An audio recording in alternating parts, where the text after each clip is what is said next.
Hi, my name's Scott Clarkson. I live in Chicago's best neighborhood, which is, of course, Rogers Park. I'm a Chicago area native. I spent a lot of my young adulthood in New York City, though. That's where I went to graduate school for journalism. After that, I covered the commercial real estate beat as a reporter. Did that so I could write about buildings, which I've always loved. It's just kind of in my blood. I've also ridden a pedicab, which can be a lot like tour guiding.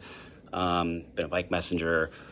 These days, I am a writing tutor at Malcolm X College, and I love doing that work. What I love, though, about Brick of Chicago is that there's a focus outside of the downtown area, it seems like, and maybe not all 77 neighborhoods. By the way, I've been to all of them, but certainly not just downtown. And I'm definitely all about that.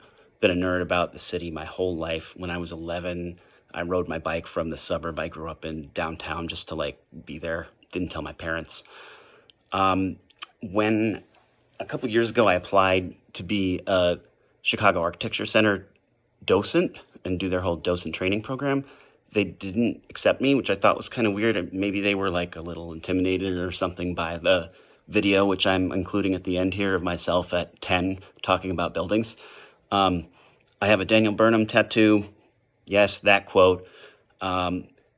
My favorite building in Chicago is probably the Harold Washington Library, although there's a lot of vernacular architecture around town that I adore.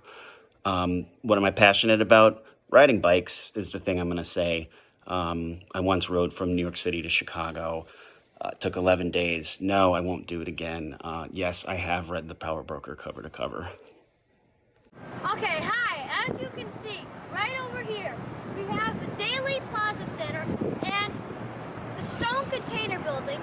That's the black and white one. And then the Prudential 2 Plaza and the big, tall, white columned one is the Amoco Building.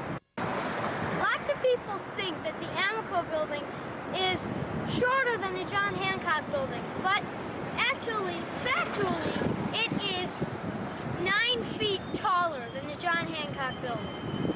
The gears for the escalators are also exposed, as you can see.